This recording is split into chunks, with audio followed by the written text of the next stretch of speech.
Hi, I'm Jess Trengove, and this is how to strap your foot for plantar fascia support.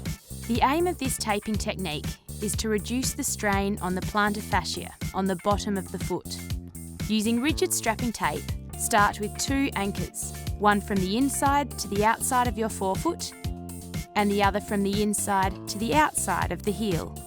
Apply 3 long strips, starting from the centre of the heel along the inside of your foot and fan outwards, from anchor to anchor. For additional support, apply more tape across the centre of your foot, repeating as many times as necessary. Finish with 2 more anchors over the foot and the heel for extra security.